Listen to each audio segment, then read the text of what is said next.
guys, it's Glenn from glenscarcollection.com, and today's video is my 3-year ownership review of my BMW 1M.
Okay guys, so this is a 3-year video of my BMW 1M. I bought the car in summer of 2014. I'm shooting this in summer of 2017.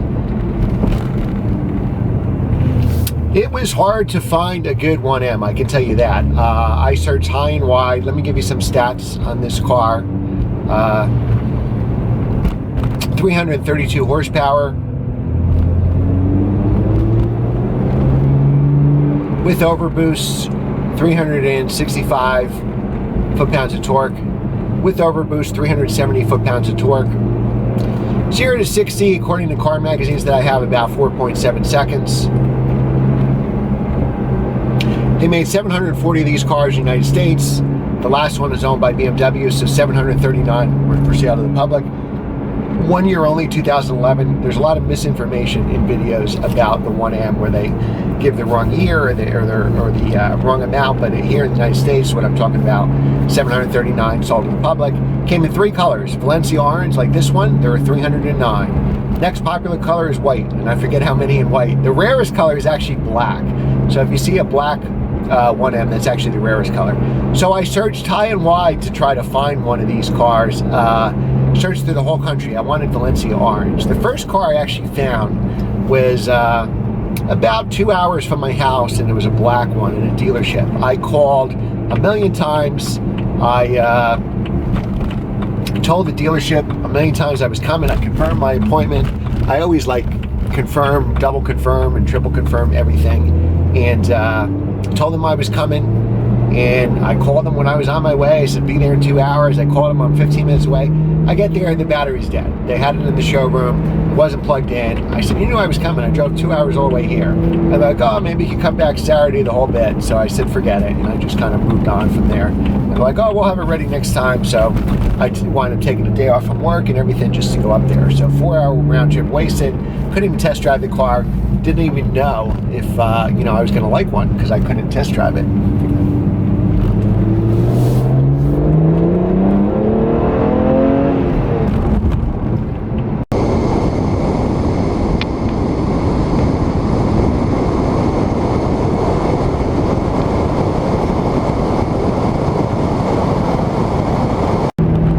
So here you have a twin turbo. That's a nice car in front of us. Twin turbo. Basically a tuned 135.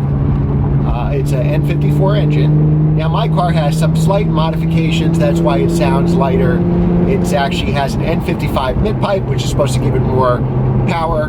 And then I have a Borla attack muffler. So my complaint with this car, and that's probably the reason there's fake sound in the M2 and the new M3, M4, is everybody tells me how great this car sounded, but I can't hear it. So really, to roll down the windows, you'll hear what this car sounds like. You can hear it somewhat in this video probably, but nothing compared to sounds like outside the car. So every time I pull up somewhere, people go, oh, that car sounds amazing. And I go, really? If it was like I didn't have my windows down, I could barely hear it. And I think that's why the newer cars do fake sound. So what does it cost to own a 1M for 3 years?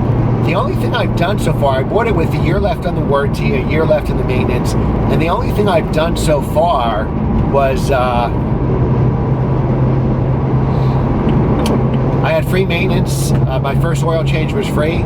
I think I've paid for an oil change or two since then, and I replaced the rear tires. So I mean, it really cost me nothing to own this car for 3 years. $100 a year, $200 a year, something like that. So it's a new enough car if you buy it right. I bought mine with 10,000 miles. I bought it from the original owner. Right now it's got 15,000. We're about right now, we're 1 mile away from 15,500. We're at 15,499.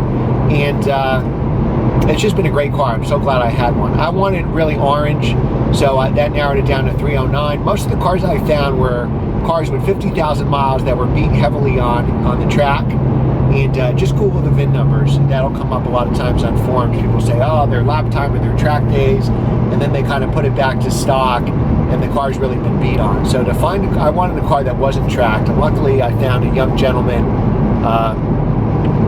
who was living home with his parents. He was about to buy a house. He had to get rid of this car for a down payment, so I got it at a very reduced price.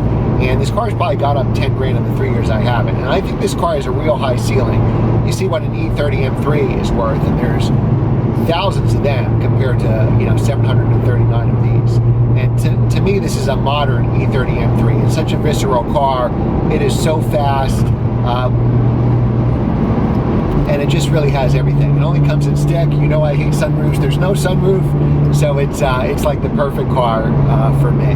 I don't think I'd ever sell it. Of all the cars I own, which at this time is 8, I think this is the most fun to drive of all those cars. And I think it's a bargain. You can get this car probably for 60 to 65. If I was putting up for sale, I'd ask 65 and see what happens. A heavily, a high mileage one probably goes for about 50 even. So that'll get you in the game. If you want to have some future collectability, I would get one at the higher end of the price range with the least miles on it and try to get a car that hasn't been beaten on the track.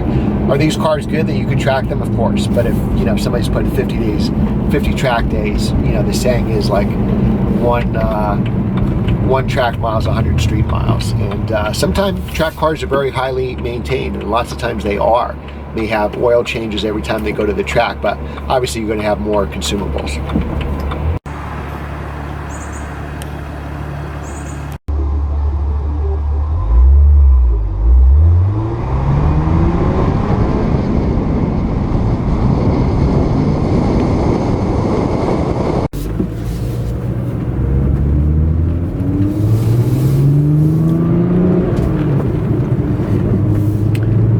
So again, I searched high and wide for this car.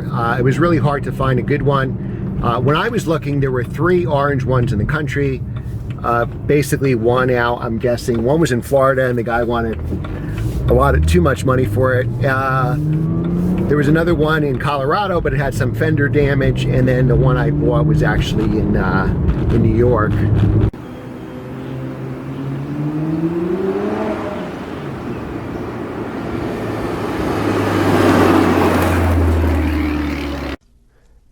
It's funny how I searched the entire United States for a Valencia Orange BMW 1M, and I found one less than an hour from my house. So search everywhere. Don't be surprised if you find one in your neighborhood or if you have to find one going across country. So let's recap. Of all the cars I own, this is my favorite car to drive. So forget the badge, forget the cost. It just feels so alive. It's my favorite combination, manual, transmission, rear drive, sunroof delete, and it's just in a car that feels so alive.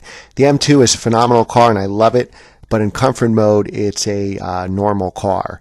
In Sport and Sport Plus, it becomes a 1M. So a 1M is always a Sport Plus car and is hair on fire all the time. So I think it's a steal that you can get one of these cars with pretty low miles for 60 grand.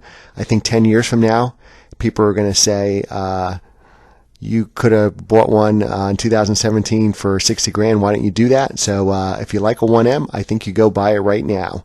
Be sure to hit that subscribe button. Be sure to like these videos and share with your friends so our channel can grow.